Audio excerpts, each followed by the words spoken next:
बलोचिस्तान के कोयटा में police training centre पर हमले में कम से कम 59 की मौत हुई है। पाकिस्तानी सुरक्षा बलों की जवाबी कार्रवाई में 3 हमलावर मारे गए हैं और 200 पुलिस वाले छुड़ाए गए हैं। हमले में घायल हुए पुलिस वालों को सिविल अस्पताल में भर्ती कराया गया है। शहर में इमरजेंसी घोषित की गई है।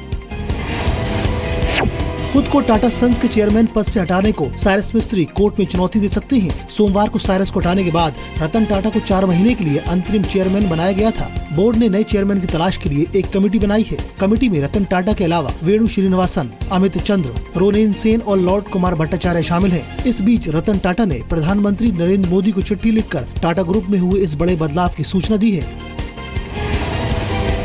उत्तर प्रदेश में समाजवादी पार्टी के अंदर जारी विवाद सुलझा लिया गया है। पार्टी के सूत्रों ने जी न्यूज को बताया कि एसपी अध्यक्ष मुलायम सिंह यादव ने मुख्यमंत्री अखिलेश यादव और पार्टी के यूपी अध्यक्ष शिवपाल यादव के बीच का झगड़ा खत्म करा दिया है। इससे पहले सोमवार को समाजवादी पार्टी में पूरे दिन रूठने मनाने का दौर जारी रहा। सोमवार सुबह समाजवादी पार्टी के दफ्तर में मुलायम सिंह यादव, अखिलेश यादव और शिवपाल यादव तीनों इकट्ठा हुए। मुलायम ने सबकी बात सुनी और दोनों नेताओं को अपने घर पर बुलाया। कहा जा रहा है कि यहीं पर मुलायम ने अखिलेश और शिवपाल के बीच सुलह करा दी।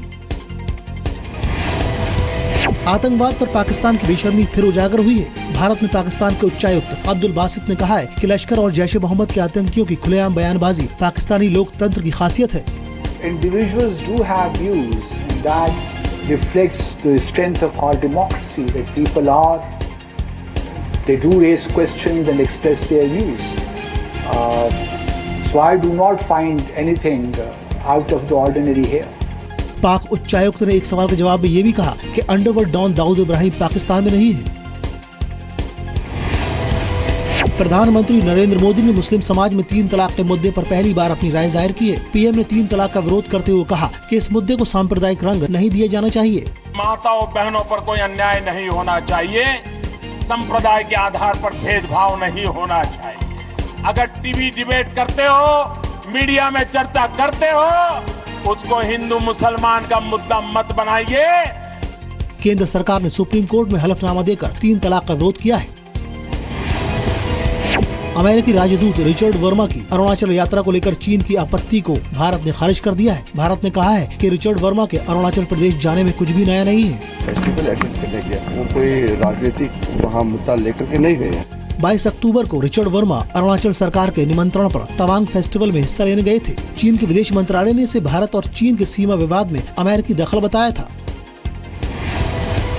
Central advisory board of education की आज महत्वपूर्ण बैठक हो सकती है। बैठक में 10वीं की बोर्ड परीक्षा, स्कूल से ड्रॉप आउट छात्रों को दोबारा शिक्षा जैसे विषयों पर बात की जाएगी। इस बैठक में मानव संसाधन विकास मंत्री प्रकाश जावड़ेकर और राज्यों के शिक्षा मंत्री हिस्सा लेंगे। ये बैठक ऐसे समय में हो रही है जब सरकार नई शिक्षा नीति बनाने में जुटी है। नेवी के कमांडर्स की आज से 3 दिनों की कॉन्फ्रेंस शुरू हो रही है। कमांडर्स कॉन्फ्रेंस में नेवी के ऑपरेशंस, ट्रेनिंग, संसाधनों की उपलब्धता जैसे मुद्दों पर बात की जाएगी। आज रक्षा मंत्री मनोहर पर्रिकर भी कॉन्फ्रेंस में शामिल होंगे।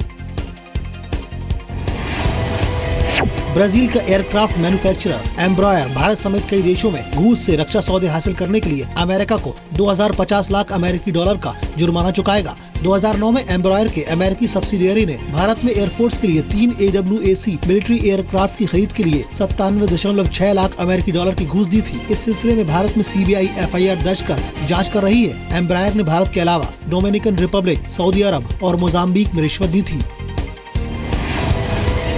अयोध्या पर सियासत चमकाने वालों ने अयोध्या की सुध नहीं ली है। जी न्यूज की ग्राउंड रिपोर्ट में अयोध्या की बदहाली उजागर हुई है। सड़क, अस्पताल और स्कूल कॉलेज से लेकर विकास के हर पैमाने पर कोसों दूर है अयोध्या। बड़े अफसोस की बात है कि आज तक अयोध्या के लिए कोई डंपिंग ग्राउंड या फिर इस कूड़े के रिसाइकिल के बारे में ना तो सोचा गया, ना उसके लिए काम किया गया।